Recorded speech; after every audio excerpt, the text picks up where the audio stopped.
Ko'rsatuvlarning kestasi bo'yicha har yılı keminde 80-85 atamada har kili ko'rsatuvlar tayyorlanıp efirge berilmekte. Yürütüşü cemiyetimiz kısa vaqt talabın, davrın ruhun, sonda halkın talgamını hesapka alıp, ko'rsatuvlarning forma ham mazmunun жаңалануына rang-barang bo'lug'una ulkan ahamiyat bermekte. So'nggi vaqtlarda ko'rsatuvlarning tematikasini kengaytirish, mazmun ham sabasini yaxshilashga ulkan ko'ngil bo'linmoqda. Yürütüşü cemiyetimizning boshqa yürütüşlük şölkömler bilen, avhamlar bilen ham sonda yazuvchilar, kompozitorlar başqa da avhamlar bilen baylanışıp bekemlenip atırıptı. Respublikada bar intellektual güçlerde televizyonga tartib bilen sabalı ko'rsatuvlar tayyorlashga diqqat audarilmoqda. Televizyonda tomoshabinlar bilan baylanish bargan sayin bekemlenip atırıptı. Albatta, jurnalistlerimizin usunday yürütüşlük hizmeti Respublika hükümeti sonday halkımız tarafından layıklı bakalanmakta. Ko'p yıl davamında televizyonda hizmet etgan yoldaşlar qatnashib o'tiribdi. Bundan keyin bizim bilan kundalikli birga ishlashib o'tirgan baylanish, sonday televizyon taratuvchi shulkunlarning boshlari qatnashib o'tiribdi. Men bu yoldaşlarga da ularning aldagi жұмыстарын bir tavsiya qilaman. Ularning birga ishlashuvda, xalqimizga xizmat etuvda жұмыстары barhamati jemsiz bo'lib tilayman. Hürmetli yoldaşlar, yine bugün 30 yıllık merkezini belgilep atırımız. Önce tecrübe.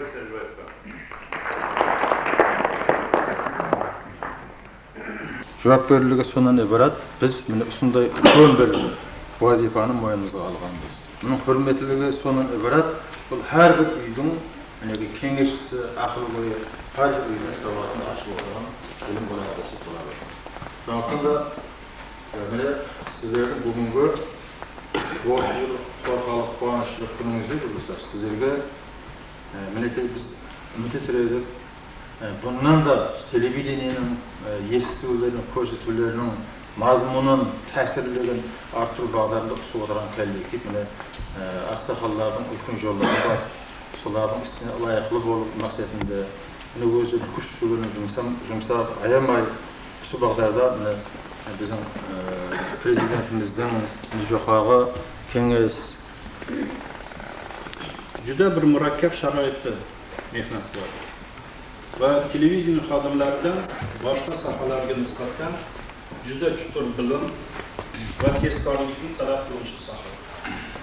O'shaning uchun televideniya xodimlari ham iqtisodiy jihatdan, ham madaniy jihatdan, ham qonunchilik jihatdan qo'yaveringki, barcha hayotimiz jabhalarida bildirma bo'lishi kerak va uni juda pishiq xulosalarga yetkazib, xalqimizga tushuntirish ishlarini borish kerak.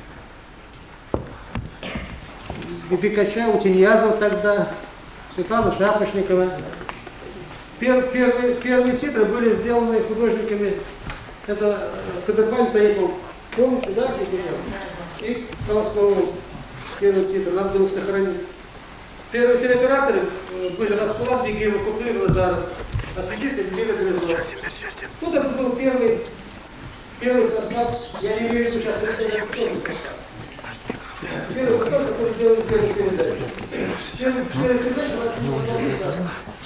вчера в неделю всего. Вот. А дальше уже, вот это здание, в котором находится, была первая передача отсюда пошла 5 ноября опять. Ну, уже 67-го года. Вот отсюда уже пошла вот эта передача. Ну, первая аппаратура была ламповая аппаратура. Ну, еще раз поздравляю всех нас.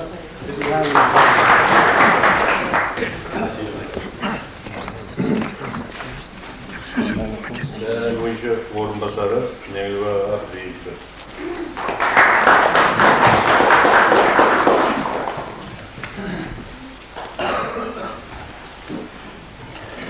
Телевидениенің 30 жылдығын белгілеген уақытта бұл үлкен сәне емес, кішкентай ғана сәне, бірақ осы 30 жылдың ішінде телевидениенің өткен үлкен жол жатырды. Жаңа Вячеслав Иванович айтып кетті, бірінші передача Мінердегі кішкентай жайдан басланды. Мінердегі. Құртпай жайы достың мұнаның мұнияғындай ғана. Birinci передачасы соңынан басталады. Кейіннен осы студия салынды. Ол студия кейіннен іске қосылды. Мен бір нәрсені айтпақшымын. Телевидениенің жұмысы үшін қандай қиыншылықтар болса да, сол қиыншылықтарды жеңген, соған қарамай эфирге ең жақсы материал шығарған телевидениенің қызметкерлеріне мен бүгін рахмет айтқым келеді. Біз телевидениенің жолын өткен уақытта көз алдымызға үлкен қиыншылықтарды келтіреміз. Телевидениеде редактордың отыратын жерде жоқ еді, неде отыратын еді, общежитта, бұл жерде асфальтта жоқ еді. Мұхаммеддиннің жалғыз автобусы бар еді, олар бір күн жүрсе, бір күн жүрмей қояды. Сол уақытта адамдар сол қаладан пияда қатынады. Түнде пиядалайды.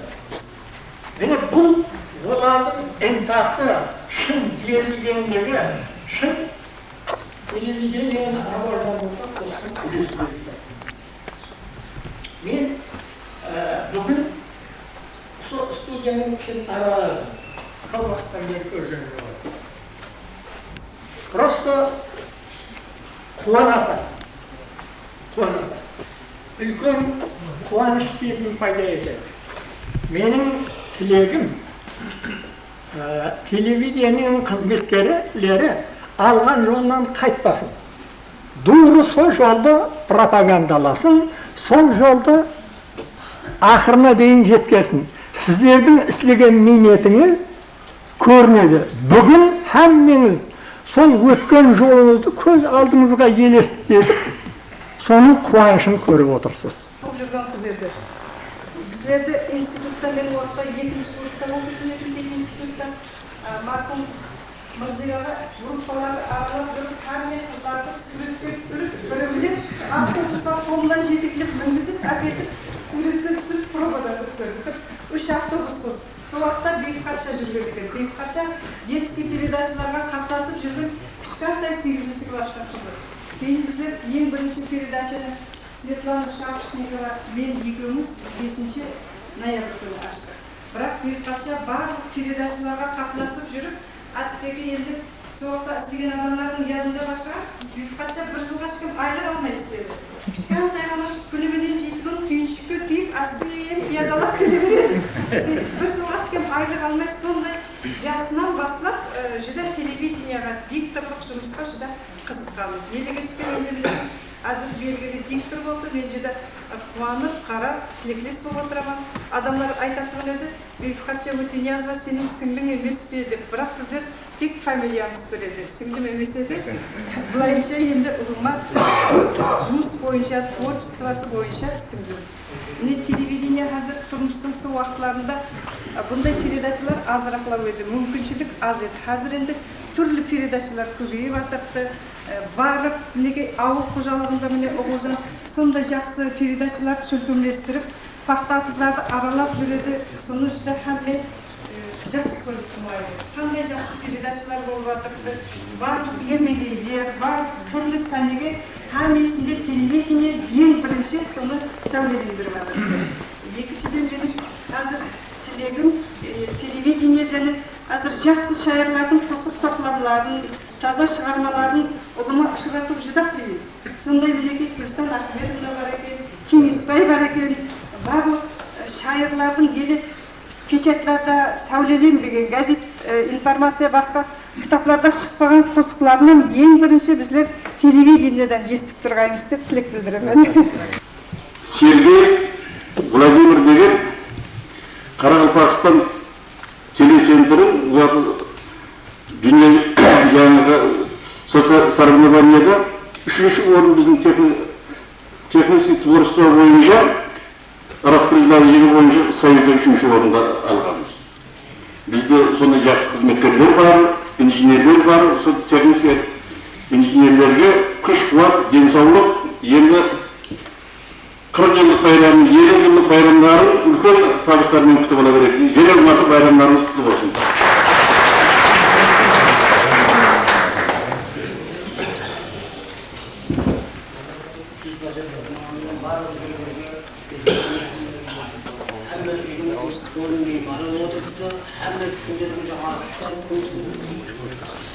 Premiye bir baskan eken, juda rahmet. Zafer Abdullayevich, amallık olsa premiyenin prikazı sayın, birinci günü bankiden alıp gelelim.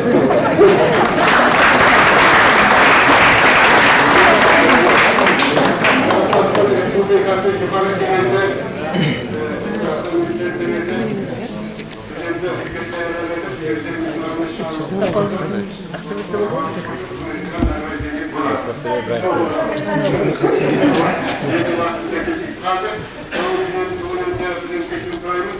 Zaman kuracağım hatta nagradını bırakın nagradını. O sınıf havalarsa. Ve bunun önce Karabağ'da diğer akrabanı yaptığım başçılarına hem kaçlık avukama, fırkadan yoldaşlarda bulunmuş bayramı bayramda hürmet yardımıyla, maktol yardımıyla çıkıklarda hepsi kapsam tutuyor. Cumhuriyet'le olacak Karabağ'dan televizyonun oğul olan redaksiyonu.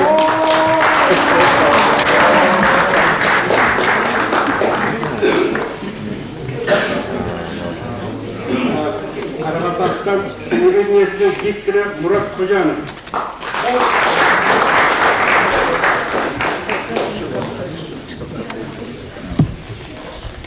Hocam sorma. Abdü Murat'la Kırmızı televizyonun rejisörü.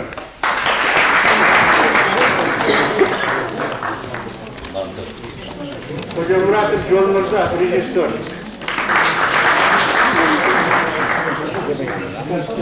Dünyanın Genel Mikhailovich. Начальник. Всех, var mı?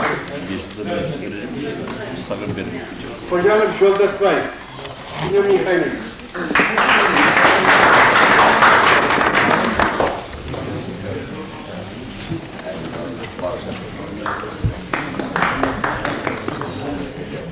Nefbayeva Irskun, radyodan. Onu televizyonda görmüşsünüz.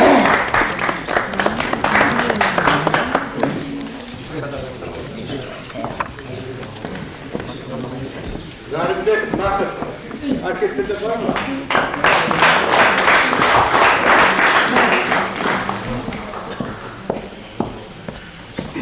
Hürmetli yoldaşlar, her birinizde bayram kutlu olsun.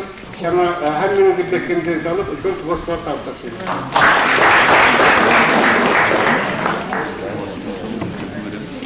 Hürmetli yoldaşlar, Karagaldakistan televizyonunun 30 yıllık merkezine arnalgan saltanatlı uçurashu köşesini sunum menen cevap verdi. Keyine ulkan konsert болады.